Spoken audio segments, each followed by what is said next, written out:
All right, so today we focus on the global city. So I'm just wondering how many of you heard of this concept, the global city? Aha. All right. So I will give you all the details about it. Basically, the global city is an invented term which tries to capture a particular reality. And it is a reality which in the West, very broadly understood, not just the United States, really takes off probably in the 1980s, mostly. Now, in the 1970s, Paris, Tokyo, New York, London, Chicago, San Francisco, Los Angeles, you name it, all the big cities were poor. They were really poor. New York City was officially bankrupt. Tokyo and London were bankrupt, not quite officially named bankrupt. But really, most of the major cities in the Western world, and by this, as you know, I mean more than just, strictly speaking, the West, cities that were operating in countries that were operating under the Western mode. Now, I want to ask you, why do you think that all those major cities, which now are very rich cities, they account for massive concentrations of wealth, of the existing wealth in a country? Why do you think, does anybody know, or do you have any guesses, why were so many cities broke in the 1970s? And again, New York City was officially considered broke. An entity had to take over to manage New York City. And we know that today it represents an enormous concentration of wealth. So again, my question, why do you think these cities were so poor? In many different economies, even though these were Western-style economies, market-driven economies. Anybody? Yes? Suburbanization. Aha. One first answer, suburbanization. Indeed, a lot of suburbanization had been happening. But that's not enough in a way, because it's still happening today, to explain why the central cities were so poor.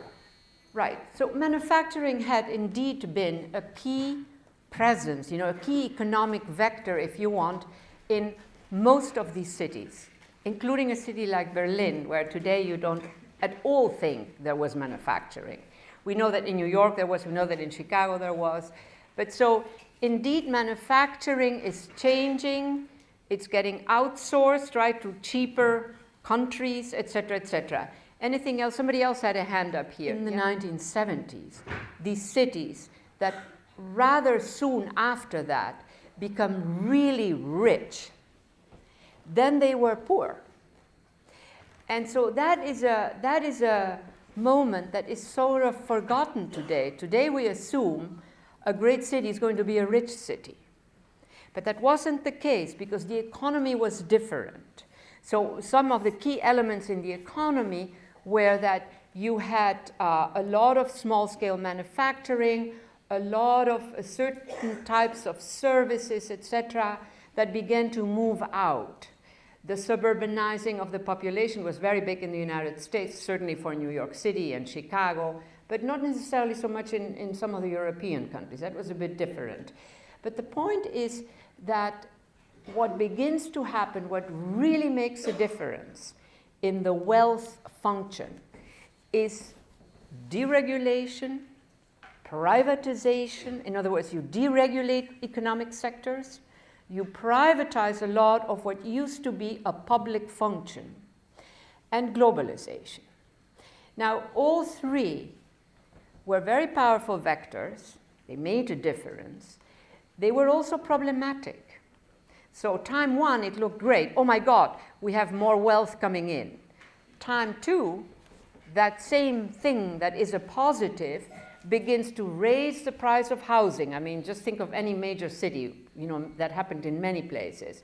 Begins to expel the poorer people from where they maybe had been living for a long time, because wealth is produced. Now, wealth doesn't fall from the sky ready-made. Wealth is made.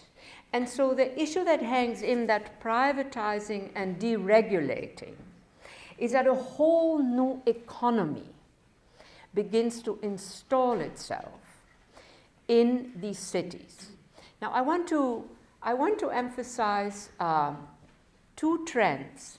One that has gotten a lot of attention, and the other one that has gotten very little attention.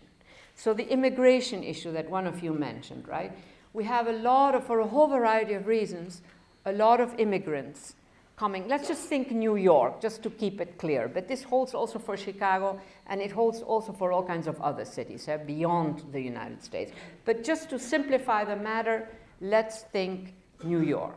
So New York sees a very significant migration coming from Latin America rather than Europe at that point. I think you are familiar with that. There was, and these were mostly low-income people, not the poorest of the poor. The poorest of the poor are often too poor to migrate.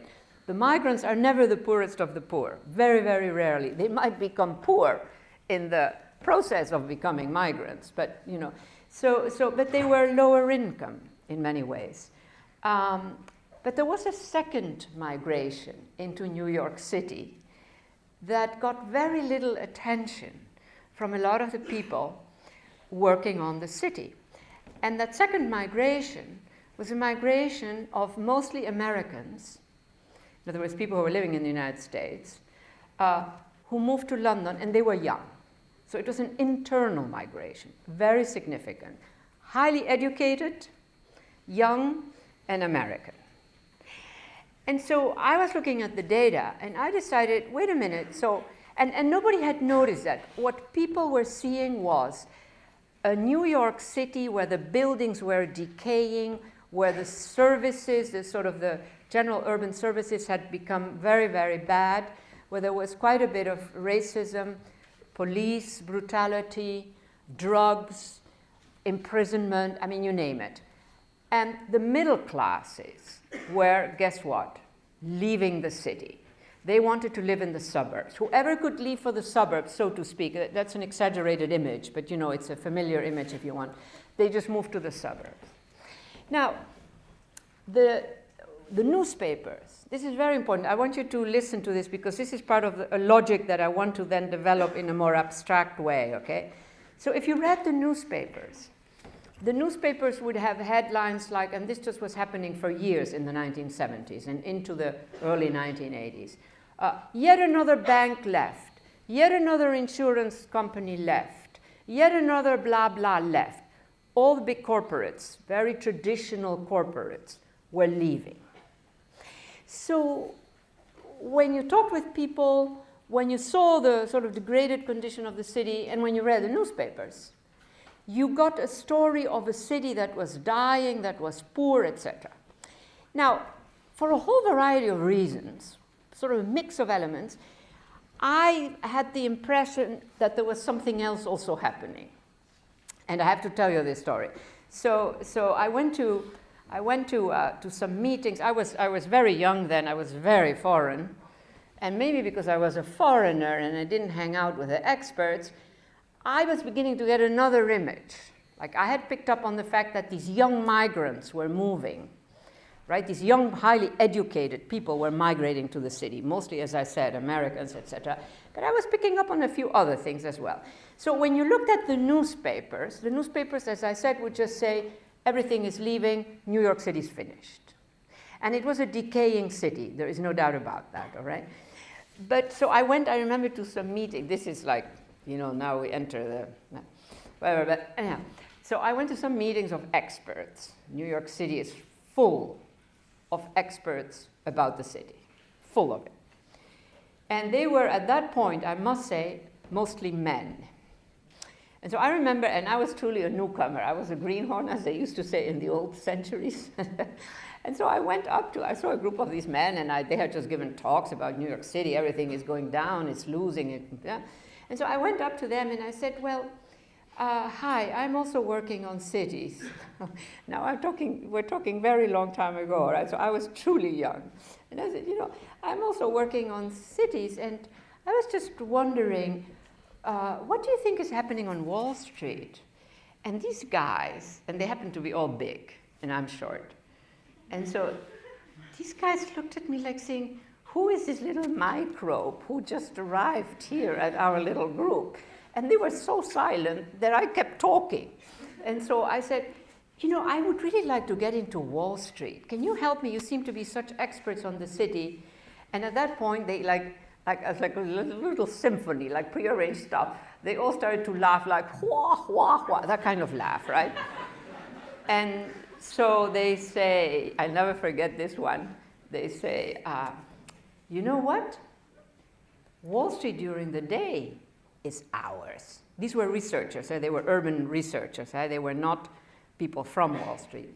But you know what? You can go at night, ha, ha, ha. Because at that point, at night, there was nothing happening on Wall Street. But let me ask you, just to invite the research mentality, who do you think at night is in Wall Street? In that time, now it's a 24-hour operation to some extent.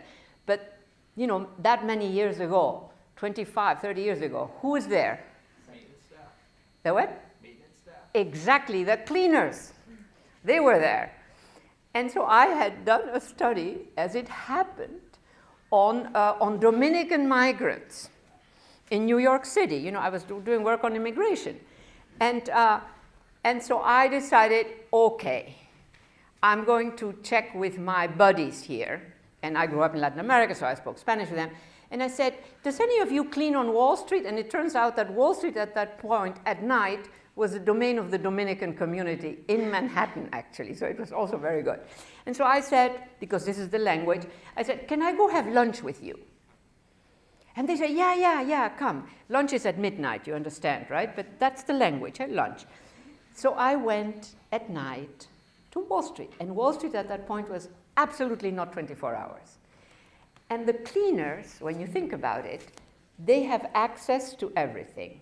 Now, here was what was in my mind. I had noticed some of these huge buildings.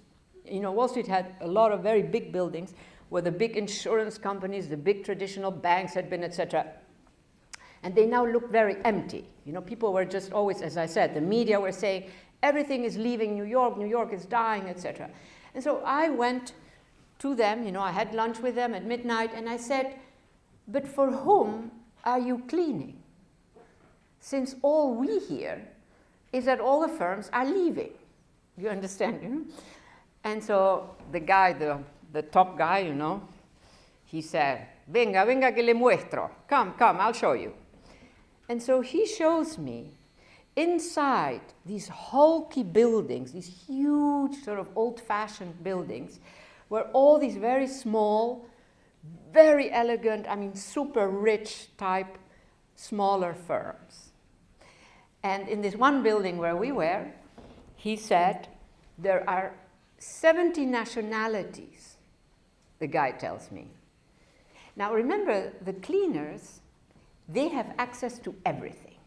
And they have to clean everything, not the drawers. They have an absolute ethic, which is they are not going to be looking at papers, but they go everywhere. So it was for me a chance to understand that a whole new economic actor was actually installing itself in these buildings. Now, I was just looking at one. Eventually, I got the information on some other buildings as well. Now, here is what I want to point out. Number one, this new economy that installs itself. And remember what I said, It was a time when we were privatizing. The legislature had privatized a lot of stuff, Congress. We were deregulating, and we were globalizing. So there were all these very fancy firms, very international firms. Now, the point that I want you to make sure is that all those experts, and this is something about expertise and knowing, knowledge, etc., all these experts were stuck in what was the most visible drama, what everybody was talking about New York City, which is New York City is finished. The big corporations can leave, they can locate wherever. They don't need the city. They were pretty routinized corporations, etc., etc. You know, I don't need to run through the whole gamut. So experts often get stuck on one version, one moment when a dramatic change happens. Now, out of that, then I developed this notion of the global city. No, and what it really means, and I want you to understand that, it's a sort of kind of economy. An operational space is a better image. Networked operational space, which includes the, you know, elements of the traditional firms, but includes a lot of new types of firms. It's not just traditional banking advice or banking, it's high finance. And as I said, finance is radically different from traditional banking. Traditional banking you can understand via microeconomics and macroeconomics. Finance is algorithmic math. You've heard me say that. It's not banking in that traditional sense. So this new economy is installing it. Now, point number 3, for those of you who remember the first 2 points. Point number 3, if you operate, you're a firm, and you operate globally. So you're operating, instead of operating in one country, your country, where you can indeed do everything in-house. You're a big, powerful corporation. You hire everything you need in-house. So we had these huge, I repeat, corporate buildings. If you are operating in an emerging global era and you want to go global, you might operate in 20 countries. You might need 15 hours of Ecuadorian expert banking or regulation of banking, 15 hours of Mongolian, whatever, the various countries you are working with, you need a few hours of real expertise. So one of the first major differences is that you don't hire everything in-house. You need a place where you can buy it. You need an operational zone where I need 25 hours of Mongolian lawyering. I need 15 hours of Argentinian blah, blah, what's the best investment in that country type of knowledge, et cetera, et cetera. And that is what enters those 70 different nationalities that those cleaners told me. That was that kind of knowledge. This is knowledge that the big corporations, the big mining firms, et cetera, need. They can no longer produce everything in-house because you wouldn't even find enough experts on Mongolian law, you know. But also you need only 15 hours of it every year. You don't need more than that. So what really marks the new economy in major cities is what we have to think of as a kind of intermediate space. It's not the big corporate firms. They can locate anywhere. They're operating in many countries. They'll have, you know, some version of a secondary firm in many different parts. They need expert knowledge about many countries. Some of these firms are operating in 80 countries. They need specialized lawyering, specialized this, specialized that, about all those 80 countries. You need a place where you can buy it, and you need to buy it state of the art. And moreover, in that early time, and still today, this is an animal, the international, the global economy, etc., that keeps changing. So you need a continuous vortex of brilliant new minds that come, that invent new instruments, blah, blah, blah. So what was happening in New York City, what was happening in London, what was happening in Tokyo, what was happening in a whole bunch of other of these major cities, was that this new economy is installing itself. Now, this new economy, the best way of thinking about it is that it is an intermediate sector. It is not the firm that does everything. It is a networked sector. So some of these firms that offer these services, they can give you expertise on lawyering for 17 different countries. Another one can give it for another 50 countries. And that for all the major things that you need. Investment advice, law, regulations, etc., all over the world. So what marks our big cities today, what we call the global cities in the world, of which there are about 50 which are major, and then another 50 which are minor. There are like probably about 100, which are sort of secondary, is that they have a networked sector that can generate whatever the forms of knowledge and whatever the amounts that a firm might need. As I said, 10 hours of this, 150 hours of that, etc., etc. They can generate that. So it is continuously taking in very young people with new ideas, with new, fresh minds, etc. But, and this is, I don't know if I am on my fourth point, in these big old-fashioned corporations, which still exist, many of the insurance companies still are that way, but they don't need to be in New York, they don't need to be in London, that's much too expensive. They can be anywhere. And they are out in small towns very often. But anyhow, the fourth issue is that when you had these corporations, this older model, where everything was done in-house, guess what was an option for low-level workers? Those workers who entered maybe as a very low-level job. What do you think that could happen in those closed, routinized systems that made up these large corporations? What could happen? Anybody?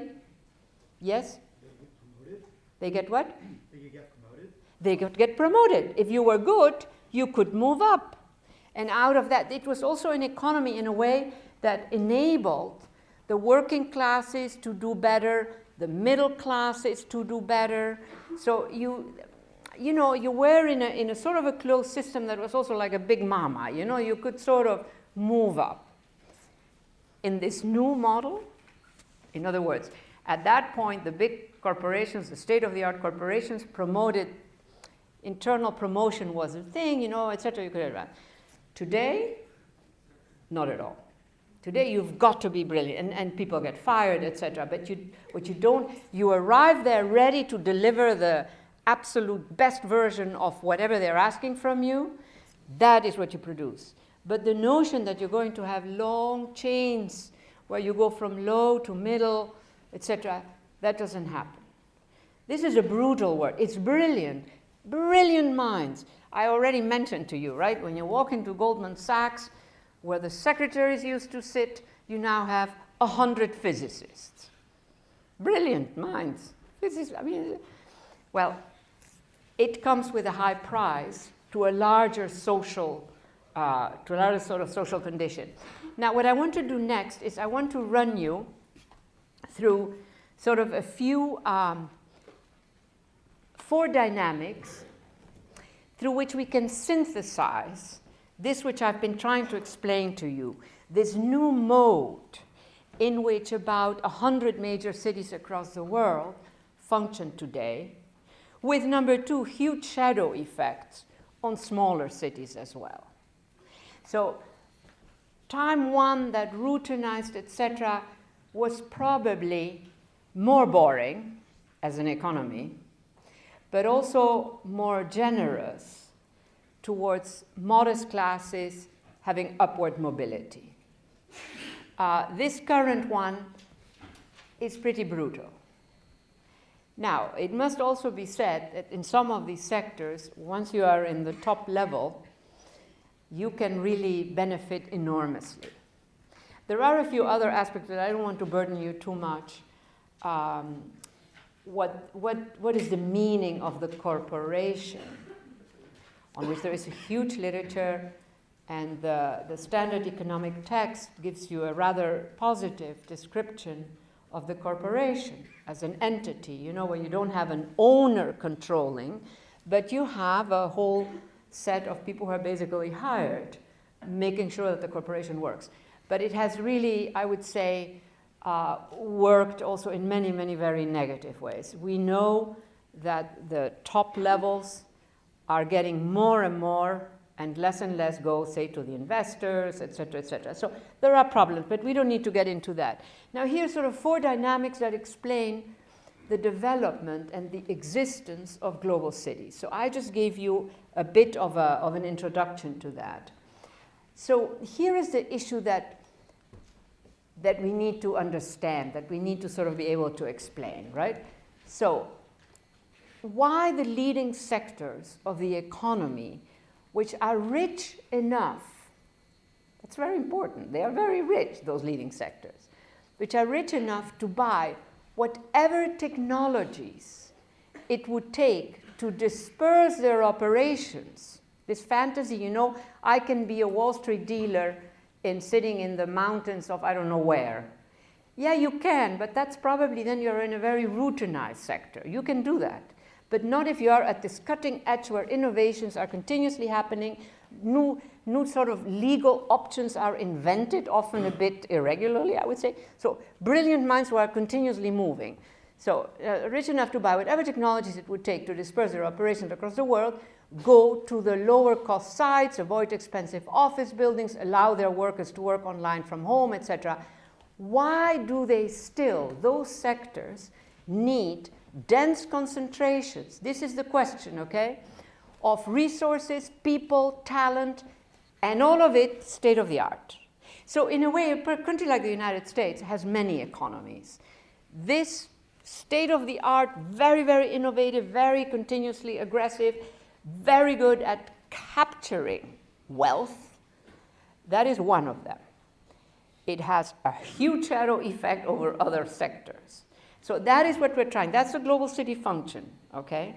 Now, in my analysis, I then added, this is a footnote now, that the global city function also involves culture and it involves ironic additions.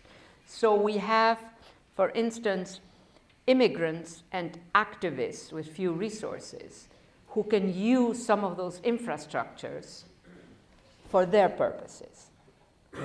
But at the heart of the economic question is a sector that has concentrated wealth, concentrated capability. By concentrated, I mean that it grabs a good part of it all, and brilliant minds. So this is the issue. Now, first point. So I'm going to give you 4 items here. I don't know if I will finish all 4 today, but otherwise we'll go on the next class. But I really need you to understand this. I want you to understand the deep logic, not just some sort of silly description. So first, the technical question. That's one of the 4. Again, I repeat, in a way, with all the technology, all the connectivity, and all the wealth of these leading firms, you might say, they can go anywhere. They can situate themselves anywhere. But they don't. So that's the issue, right? So the limits of the technical, no matter how brilliant the technical is, I will develop this stuff a bit more. So the key technical property of the new, you know, the communication technologies, the digital, etc., is that global dispersal and simultaneous system integration. Do you know what I mean by that phrase?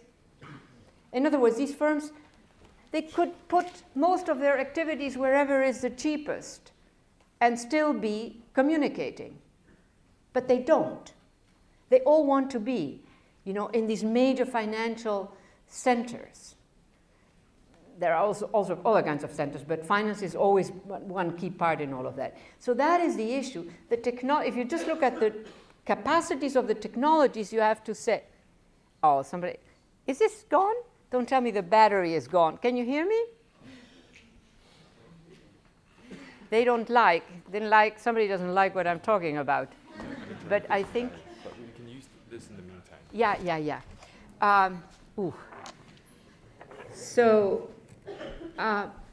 So the issue is, what is it about these sectors that can buy, say, anything that has to do with the digital? They are pushing innovations. They are getting firms to develop the needs, to instruments that meet their needs, etc. They have power and they have wealth, and they can command. And yet, they wound up existing in our world in the form of massive concentrations all over. They may export certain, to rural areas, certain functions, but the heart of those firms. And so part of the answer is that they're networked sectors. They need continuous knowledge from multiple other specialized firms. Now, so I don't want to say too much. So the main point that I want to make is that if the technology were just the issue, this would mean that, what do I have here? The elimination of agglomeration economies. Why would you need to agglomerate, which is costly, which is messy, where you have? So I want you to think in a way that contests, that interrogates, that says, well, they could have done that, but they didn't. Here they are, occupying vast, you fixed it? Yeah, it's working. Amazing. Vast stretches of space, is it? Yeah? And so, that, I wanted to think sort of on the counterfactual. Is that term familiar to some of you at least? The fact would suggest they have the money. Why would they bother? And they have the capability to develop. Why would they bother to put themselves in these cities where there are always problems? It's more expensive. There is this, there is that, etc., etc. So that is the issue.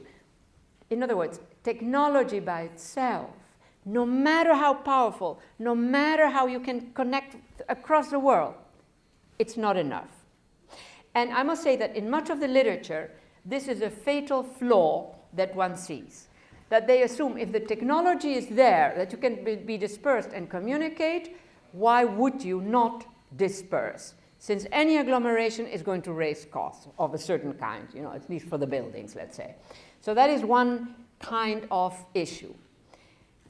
Now, here we now enter, and again, I really need you to understand this, okay? So here we enter in the question of the technical. So I'm developing just a bit the question of the technology, right? So technology loops through economic, political, social, cultural, subjective environments and is altered by these. Do you understand that sentence? Who does not understand it? And I don't want to see 55 hands up, okay? Who does not understand it? No, I didn't just intimidate. I saw some hands go up and then they went down, terrified. I can't, my eyes are not that good. I don't see your faces, so don't worry. But, so technology is not just a pure condition that is out there. It is also that. Huh? You can just deploy it in whatever the technical feature. But it's also an issue that it goes through all of these other worlds. And you are gathering information, you are developing applications, It is not an isolate that is, like if you put no, that's not a good example, I'm going to move on. So second point here, the larger social economic order contains multiple logics. Yes? Think of New York City, think of the economy of a country. There are many, many different logics at work, and they can also contradict each other. So we're dealing with very complex settings, and a major city is an extraordinarily mixed and complex environment, right? So eventually it will become clearer, trust me. Well, I don't know if it will become clear to all of you, but I hope it will. So as a result, when you depend on a lot of tech, one outcome is that a mix of technical and non-technical features is what you really need. Just the tech is not enough. So I don't know what a simple example would be, but you have a phone, not only a digital phone, not only to just detect its digital capabilities, it's there also to mix up with the person you want to call, the person you're angry with, what you're going to say, what you're not, you know what I mean? So technology is not a pure little thing. Technology is imbricated. Imbricated? You got that? Imbricated, in other words, yeah? Things sort of connected a bit. Now, the relative weight of each, this is important, will vary depending on the case. And sometimes the tech counts more than whatever the other elements, but some cases it's the other way around. Now the key implication is that spatial agglomeration, you understand agglomeration is concentration, right? Spatial agglomeration may remain as a feature even in the most globalized and digitized sectors, such as finance. So let me illustrate a bit. The traditional bank uses technology, no doubt about it. The traditional bank is very routinized. So the technology helps it function better, it may add some features, etc., and so, it has an impact. You go to your little traditional bank, and it can be anywhere, it benefits from the communication, etc. A financial firm has to be continuously in some sort of vanguard space where it is aware of all the transformations that are happening. The price of oil just went down. This went up. The blah, blah, the blue, blah. They changed the law in China about that. So it is continuously, these very advanced technical capabilities are continuously having to engage all those other elements. So, yes, the technology is there. Yes, the technology can do all of that. But that larger world within a firm that is deeply dependent on the technical, the digital, let's just think the digital, such as high finance, it needs to know a lot. So the notion that this firm, just because it's digital, could go anywhere, situate itself anywhere in the world, or anywhere in a country, or in the fields outside, wherever, nice, peaceful, blah, blah, because digitally speaking, it can reach all of that. That was a fatal mistake that a lot of analysts made. They said, now that we're digital, we can locate anywhere. And the notion was that the big cities would become useless to this type of sector. Instead, the opposite happens.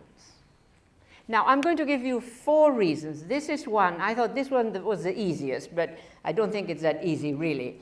But if you bear with me and keep in mind, what I want you to keep in mind here is that the technology is continuously in interaction with other elements.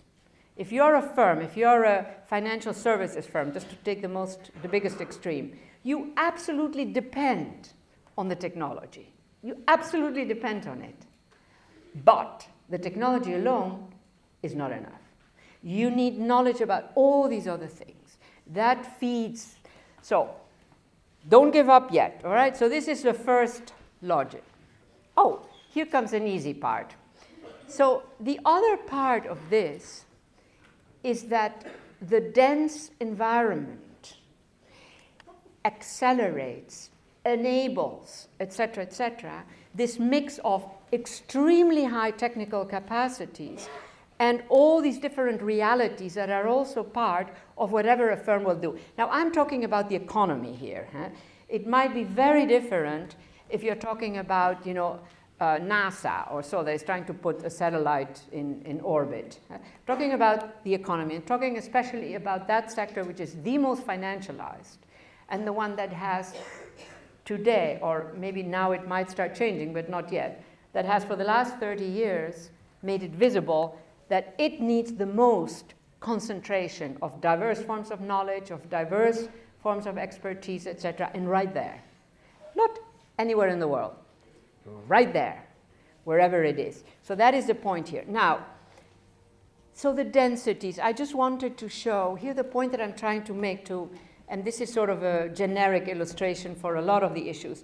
Here the issue is that density, because of what I've just have been described, density in many our cities has increased due to economic functions.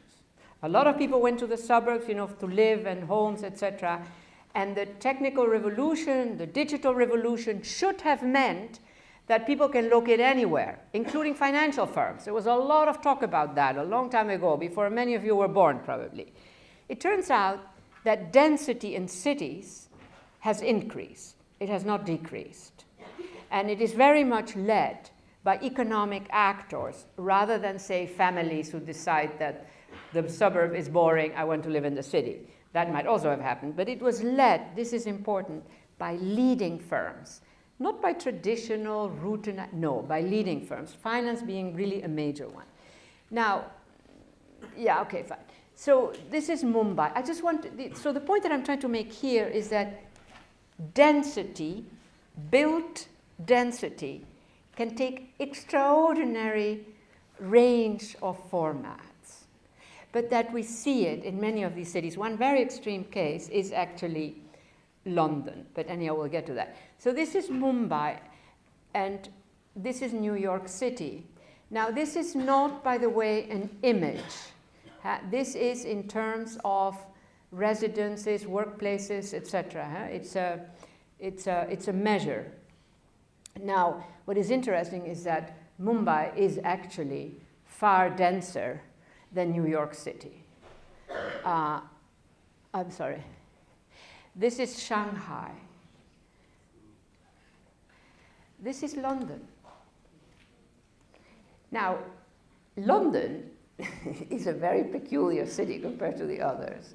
London is a major financial center. It has been till recently the major financial center. It overtook. Now it's changing because of this new Brexit bit. But with London, so London, the city, is extraordinarily widespread. You know the format is, right? They have like, I don't know, 32 boroughs. Each has a center and a high street.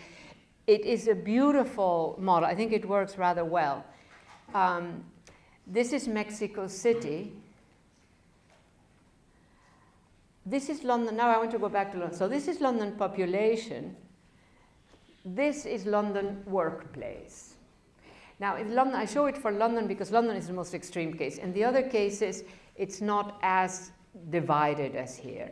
So what London shows you is that even in a very well-distributed city, etc., you still have the workplace function in these new economic sectors that are the ones that need to be in a city and that can afford to be in a city.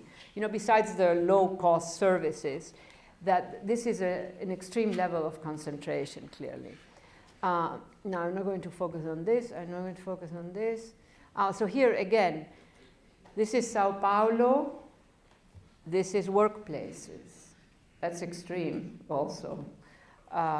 So when you begin to look at that kind of stuff, you see sort of a range, but still it goes in a certain direction.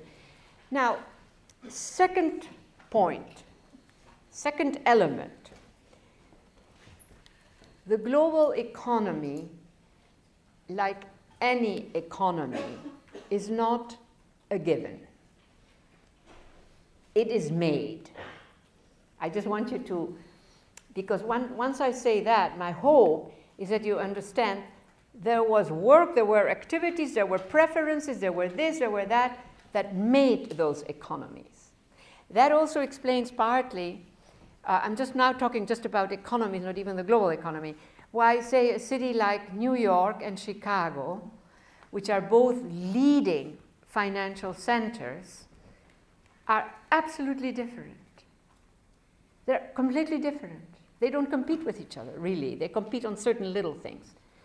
The major cities in Europe, London, Paris, Frankfurt, when it comes to finance, radically different financial centers. And partly this is, partly, because there are long economic histories in these cities. And they have been shaped by certain conditions, etc., etc. They wind up different. And whatever the standardizing that has happened, say, with high finance, you know, there are elements that are standardized, it cannot override those differences. Now, let me give you a very different case. Hong Kong and Shanghai. You know what I'm talking about, right? So when the Chinese launched this whole new era of theirs, they can claim Hong Kong back, right? We all know what I'm talking about. The expectation was that Hong Kong is finished as a financial center and Shanghai takes over.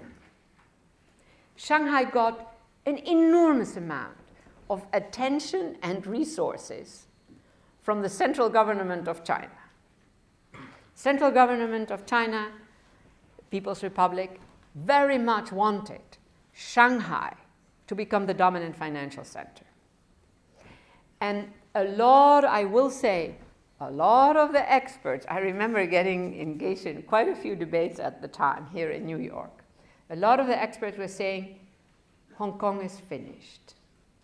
Now, given how I work the materials, I wrote an article that really circulated all over. I said, no, Hong Kong has a deep economic history that produced its particular financial format that cannot simply be moved to Shanghai. And of course, a lot of people didn't accept that, but in fact, I was right. Hong Kong is far more significant than Shanghai, and they remain very different. Their strength is their difference. Now, I mentioned already in passing, London, New York, and Paris. London, not Paris and Frankfurt, the three main financial centers in Europe, they are radically different. So I had a second debate in the Financial Times, which is when the Frankfurt Stock Exchange wanted to buy the London Stock Exchange. This was a huge issue. There was a lot of writing in that. And so the FT, actually, the Financial Times, asked me to write an article, and I wrote an article, based on my take, and I said, look, it's quite possible. And I should add, so in England, everybody was very worried. Oh my God, if Frankfurt buys the London Stock Exchange, we're finished. They'll take it out. They'll take it with them. And I wrote in my article, based on this stuff that I'm talking about, all these specialized differences, I said it's quite possible that Frankfurt buys the London Stock Exchange. This just happened not too long ago, you understand. But why would they take it to Frankfurt? Buying the London Exchange, what you want is you want precisely its particularity, its special differences. You understand, right, what I'm saying? And so I published that article, and I got like 100, like in 1 hour there were 100. No, you're wrong, no, you're wrong, no, you're wrong. And 2 days later, you can tell already that I was loving it. So Frankfurt buys the London Stock Exchange, but says, we're keeping it in London. Now, I tell this story to make you understand that the place that has fed the making of a great financial center, no matter how problematic finance is, when I say great, I mean really an admirable set of capabilities, not necessarily for the good, but that's another matter. That matters. And so back to Chicago and New York, those are the two main financial centers in this country. They are really different. They do not compete with each other very much. I mean, there are certain at the edges, what is routinized can enter the competition very easily. What is very special and marks a place, that is very difficult to sort of destroy that. So did people understand? Do you understand what I'm talking about or not? Is it clear what I was talking about? So anyhow, yes, these global cities, yes, very strong technology that supposedly can, you can go anywhere, but the deep economic histories of a place also feed these major financial centers, which means that there are differences. And at the top, those financial centers at the top, they benefit from those differences. And so, for instance, one thing that I've done, I think it's in the Cities book, I want to very much for people to be aware of this kind of stuff, okay? Amman, it's now fallen, but a few years ago, before this terrible Syria war, Amman was the leader Amman is a very tiny little financial center, was the leader in one particular commodity. Now, commodities are a fairly low level, but still. Buenos Aires, far more complex, etc., the leader in commodifying and financializing sunflower seeds. When you look at the global map, besides the big ones, what you see is smaller ones that develop certain capabilities and become the place to run to. When you look at gold, gold takes many, many different shapes. So London is a major actor. London, of course, doesn't grow gold, right? The gold is coming from some other mines, but that's where it gets traded. So is Dubai. But Dubai, a different version of it. So what I'm trying to leave with you is this, what I'm going to be referring to also in the future as specialized differences. Not just any difference, like a different type of headquarters building because fancy architect had this idea. That's not what I'm talking about. I'm talking really specialized differences that feed, if you want, that economic sector. So out of that, then also this notion, I sort of invite you to think about the global economy. It is made. It's not like, oh my God, here we are. No, it's made. It's constructed. It needs to be organized, designed, serviced. It's not a simple given. We made this stuff, and I argue that some of that stuff we should also destroy. That's for a later lecture. For now, let me just give you how we made it.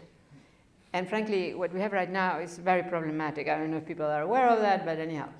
Now, so here's a few other elements. Please read with me, okay? So global dispersal. Many of these financial centers operate globally, even though they have this strong core. Global dispersal, along with simultaneous system integration, one effect of that, and that's the pattern that we have today in advanced sectors, is that it raises the complexity and importance of central functions. So you are operating in a very large zone with many, many, many different, absolutely leading financial centers, just to stick with finance. Well, that's a demanding, so central functions, the way a firm actually handles all those operations, they become extremely important. And so it's not just a dodgy CEO who's the son of a famous blah blah. No, you actually need intelligence, and you need an aggressive intelligence, certainly in the financial center, because to a large extent, so global trade, and trade is the simplest version of our global economy. Trade is kindergarten stuff compared to some of the other things that I'm also talking about here, right? So anyhow, let's just stick with, so to a large extent, what we call global trade, up to 70% of what we call, the more familiar term probably is international trade because it crosses borders. Trade means goods, mostly are physical, not all of them, but still. Global suggests it moves around the world, it crosses borders. This statement, this is one way in which I like to put it, is intra-firm. Global trade is mostly inside firms. What does that mean? It happens through all the different divisions that a big firm might have, the affiliates, et cetera, et cetera. It crosses borders, yes, but when you deregulate some of this stuff, you can really see that what we call global trade is mostly, and the data is actually quite good on this stuff, is mostly internal to a firm. I don't know if people understand what I'm saying. This is not as important as the other stuff I've been talking about, but it means that, and the figures vary by different sectors, but in some sectors up to 70% of what crosses borders is happening inside a firm. That doesn't mean inside the little building that they have in Manhattan. but it means the whole operational space. So the term global, I would argue, which suggests the world, everything, blah, blah, it's a bit problematic. It's more that global firms operate globally, but it's all their stuff. So there were times when you had a lot of small firms and they were really buying from and selling to. And in that sense, one could make the argument, though I don't want to confuse you, that there was more internationalism then. Today, you know, the big financial firms, the big mining firms, I mean, they have their own operational space, which is global, exists in many different countries very often, but it's really one operational space. So when people talk about global trade is good for internationalizing, etc., strictly speaking, it's a bit of nonsense. Because it is not that.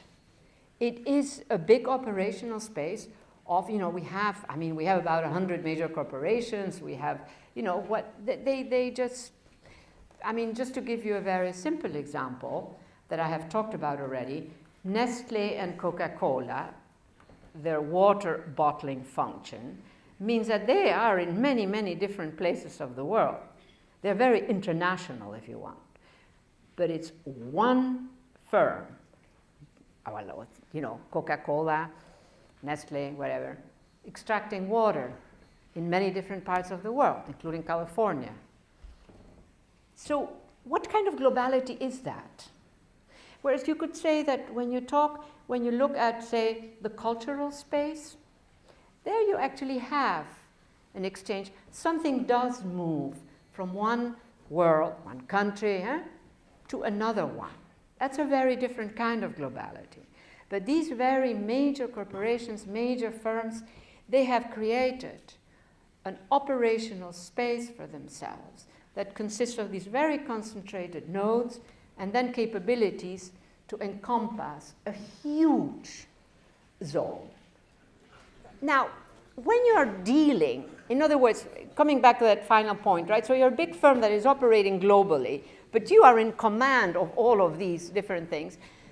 The functions to run that kind of company, that becomes so complex that often what you need is a whole other specialized sector that takes over some of these functions. Rather than the old traditional corporation where you did it all in-house, now you are exporting. The financial center is to a very large extent a particularly powerful and effective organizer of that intermediate sector that services big corporations. Now, in the meantime, some of these financial firms have themselves become also corporations. But in principle, finance is servicing other ones, these big corporations or small corporations.